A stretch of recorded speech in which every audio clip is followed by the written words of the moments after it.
By divine will, we find ourselves living in an age that witnesses, before our very eyes, an unprecedented explosion in technological innovation, surpassing anything previously recorded in known history. Technology has become the lifeblood pulsing through every facet of our daily existence, from our simplest needs to our most complex decisions. It has evolved into a dominant force, one that subtly infiltrates and reshapes human consciousness, re-engineering behaviors, redefining societal and cultural norms, and even influencing spiritual and religious values. Smartphones, social media platforms, artificial intelligence applications, and big data analytics networks are no longer mere tools. They have become psychological and cognitive infrastructures, precise instruments of influence that gradually steer public opinion and individual thought, meticulously orchestrated within grand strategies of collective consciousness engineering. Amid these sweeping transformations and the escalating dominance of technology, pressing existential questions emerge. Who truly governs this digital architecture? Who defines the rules of engagement? What is revealed and what is concealed? Who calculates the breadth of billions and stores their most intimate details in vast, unimaginable data vaults? Is technological progress genuinely serving humanity, or is it being orchestrated behind the scenes by a global elite seeking to engineer the future of mankind for their own absolute dominion? Or perhaps to pave the way for a single figure, anointed and awaited? This elite does not merely aspire to control resources and wealth. They aim to possess what is most sacred in man, his mind, his soul, and his consciousness.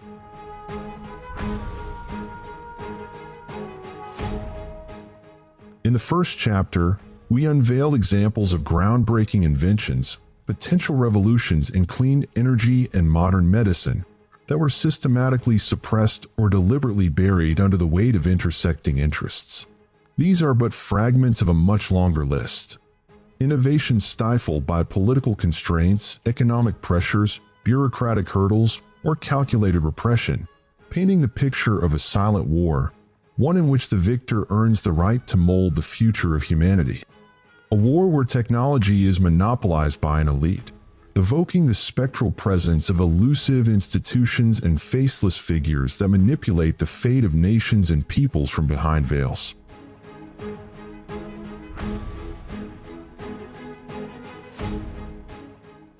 Their reach extends far beyond politics and economics, encompassing media, education, science, and every vital domain of life. According to many researchers and analysts, this elite is not known by names, but by the profound shadow it casts over global policy and strategic direction. Operating through covert agendas, this power shapes societal trends through the mechanisms of social engineering, steering populations towards specific ways of life and modes of thought through subtle instruments such as media, education, and globally imposed economic and technological regulations. All of these endeavors converge toward one goal: laying the groundwork for a new world order that reconstructs the very fabric of human society and culture. In this envisioned future, man is transformed into a digital being, perpetually connected to surveillance networks governed by technologies, especially artificial intelligence, which track and evaluate individuals based on their behavior. This infrastructure enables total control over the trajectory of human development, intellectually, socially, and spiritually. Yet the ultimate aim extends beyond mere technical domination. It seeks to strip religions of their essence, replacing them with a new creed that glorifies the divinity of man, where the individual becomes his own deity, liberated from any moral or divine compass. Thus, the stage is set for the arrival of the false savior, the Antichrist, who will present himself as the final solution to humanity's crises, draped in technological marvels that lend him an aura of sanctity. This reveals that the New World Order is not merely a geopolitical or economic shift. It is an existential project, one that aspires to reforge humanity itself, to re-engineer faith and perception, replacing spiritual values with digital metrics that reduce human freedom to algorithms governed by a powerful few who hold the keys to the future. Can man still claim freedom in an age where his very existence is being redesigned?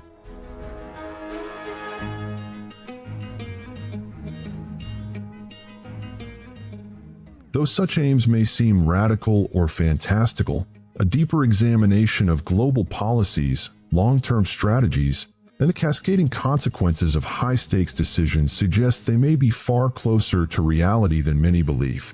The COVID-19 pandemic stands as a stark exemplar. It served as a blueprint for transforming global crises into platforms for implementing policies that would have faced fierce opposition under ordinary circumstances. Restrictions on personal liberties in the name of public health, the normalization of surveillance and health tracking systems, and even the criminalization of communal worship. These developments were not spontaneous reactions to a health emergency. Rather, they were trial runs for a broader global system, a vision in which the individual is placed under perpetual digital scrutiny. If all this could be achieved under the guise of a fabricated pandemic, what then should we expect when future crises, climate change, food insecurity, energy shortages, or even staged extraterrestrial invasions are invoked? It is the classic method: manufacture the crisis, then offer the solution. But before delving deeper into the details, let us take a step back, specifically to the dawn of the new millennium.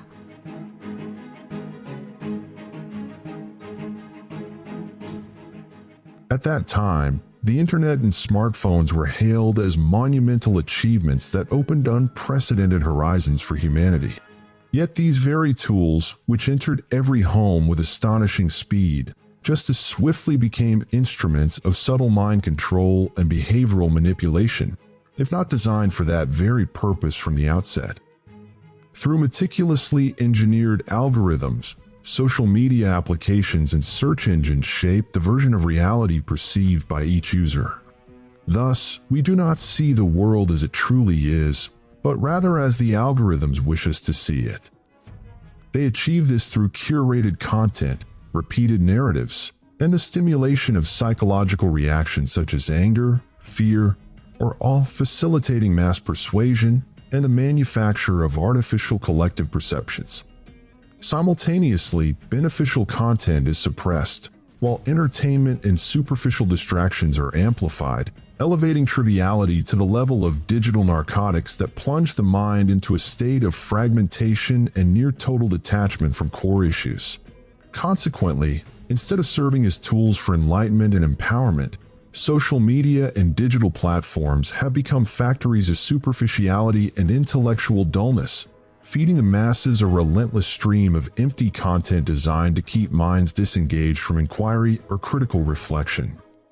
This is but one facet of a carefully orchestrated system, one in which the economic and political machinery prefers a passive, consumption-driven populace, easily guided, easily controlled.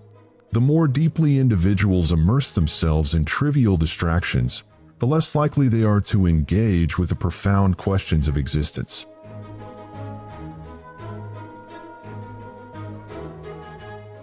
Artificial intelligence systems, though seemingly generous in their services, simultaneously harvest immense quantities of data, tracking the content we prefer, the products we buy, the thoughts we entertain, and even our facial expressions as we consume media. These data points are transformed into complex psychological profiles, which are then used to subconsciously influence our decisions, whether through targeted advertising, manipulated search results, or the strategic suppression and promotion of information.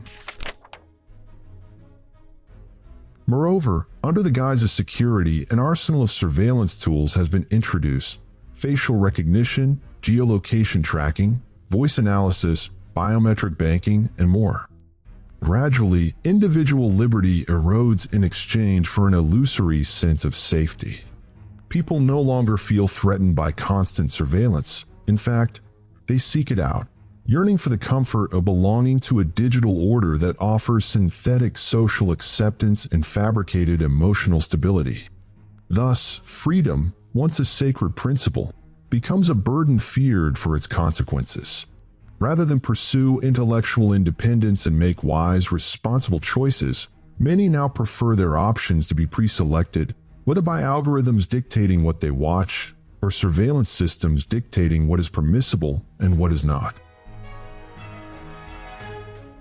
In the end, man becomes a mere cog in the machinery of the digital regime, one operated by systems that speak only the language of control. He transforms from a conscious, free being into a passive consumer, sacrificing his privacy and autonomy for the illusion of protection and inclusion. Therefore, artificial intelligence is not the benevolent servant we imagine. It extracts a steep price from us, our freedom. As the saying goes, if you're not paying for the product, then you are the product.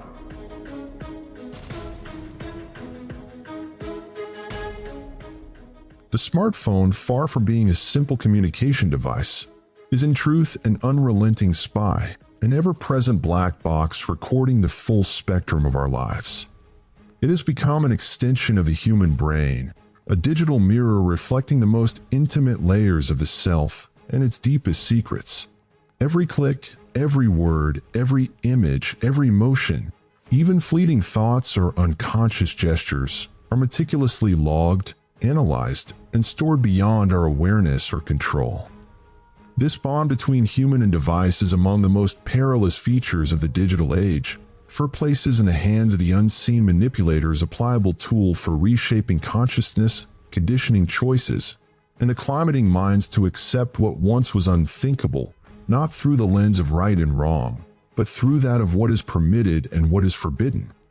Thus we march, unwittingly, toward a new world order that bears little resemblance to the lofty ideals of freedom and progress.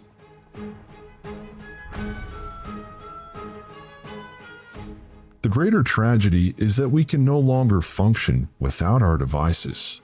And while we believe we hold them in our hands, it is they who hold us, reducing us to spare parts in a vast engine of digitization, a world ruled and programmed by algorithms. What makes this process especially dangerous is its slow and almost imperceptible progression, one that lulls us toward a digital future where the line between freedom and voluntary servitude disappears. We come to believe that privacy is the natural cost of modern life, and that perpetual surveillance is a necessary toll for illusory safety. In due time, we shall return to examine the global elite, not merely through the lens of conspiracy theory, but from a rational standpoint. But for now, let us focus on technology as a weapon for the control of minds. Around the mid-20th century, during the height of the Cold War, the United States endeavored to establish a decentralized communication network resilient to potential nuclear strikes from the Soviet Union. In the year 1969, the Advanced Research Projects Agency Network, ARPANET, was created as the first system to transmit data through packet switching technology. By the 1970s, the foundational protocols that would later underpin the Internet were developed. ARPANET subsequently split into two distinct networks. The first, MILNET, was reserved for military operations. The second evolved into an academic network that gradually expanded until the Internet was opened for commercial use in 1995. Since then, the Internet has become the axis around which modern human life revolves. Data has accumulated at an unprecedented rate in human history, meticulously recorded and stored in colossal servers, not merely for targeted advertising but as the gold of the digital era. For whoever holds the data holds the power.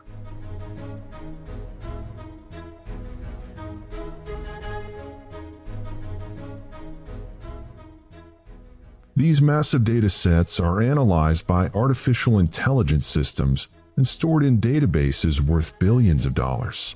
Over time, the Internet transformed into a platform for subtle surveillance, where it is now commonplace for every facet of life to be linked to a digital identity.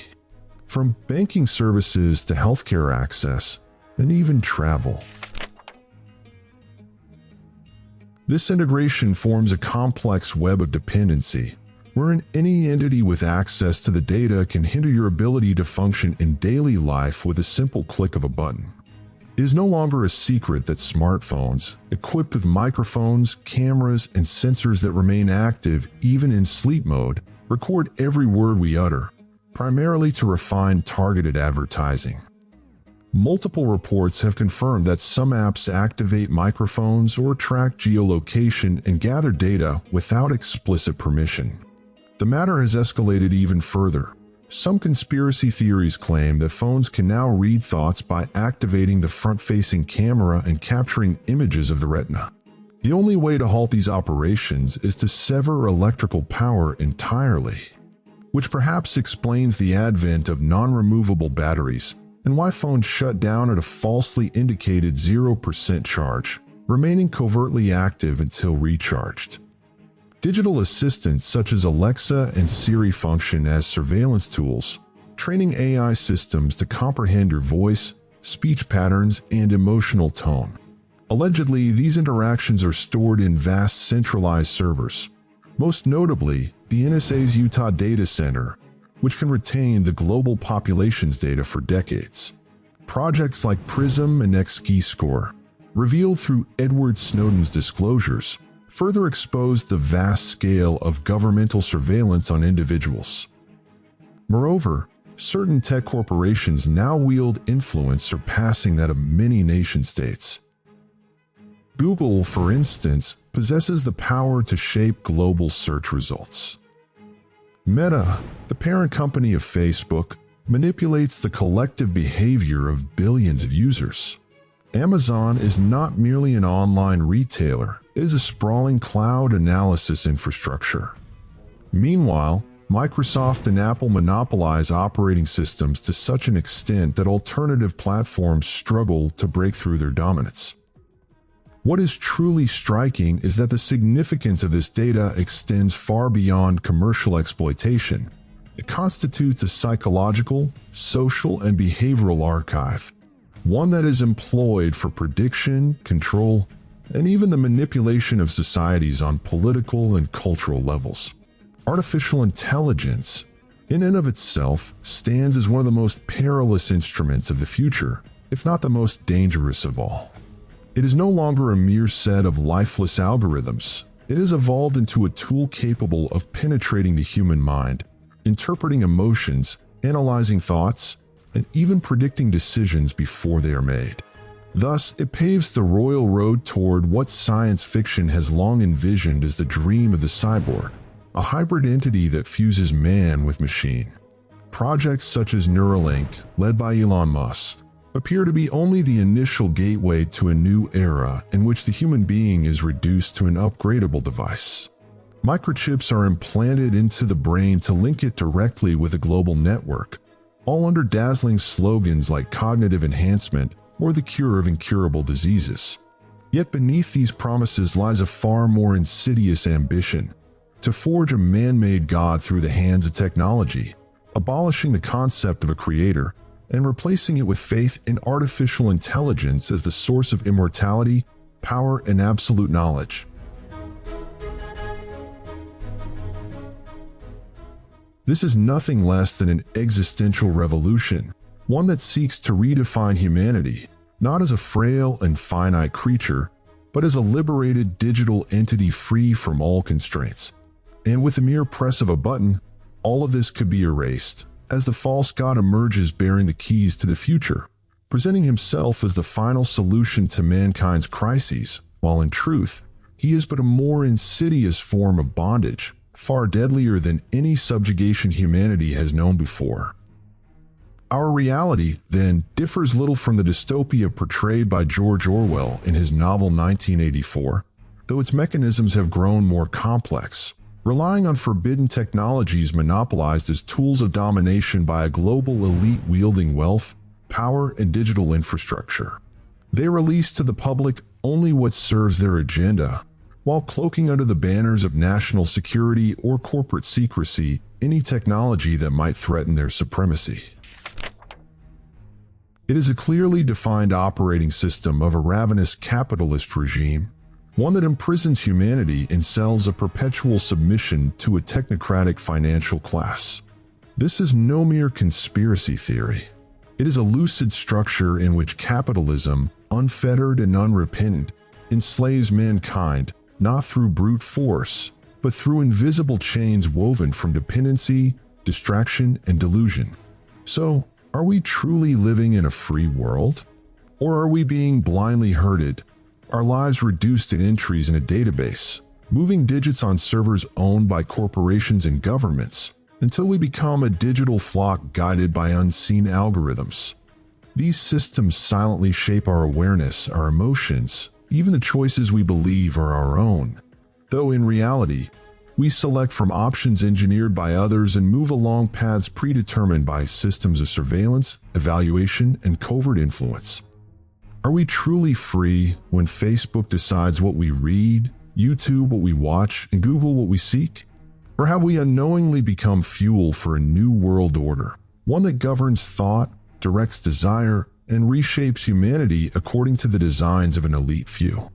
Or perhaps we are asleep in a demonic matrix, trapped in fabricated narratives, endless distractions, and a hollow worship of comfort and consumption. A system that convinces us we are free, while binding us with the fetters of illusion and indulgence, enslaving us in service of an economic engine that knows only domination, one we chase willingly, even at the cost of our humanity, our minds, our souls, and our faith. In the next section, God willing, we shall conclude our exploration of forbidden technologies and the motives behind their monopoly, delving into the shadowy projects that underpin it all. Foremost among them, the crown jewel, the very project that may fling wide the gates for the arrival and warm welcome of the Antichrist.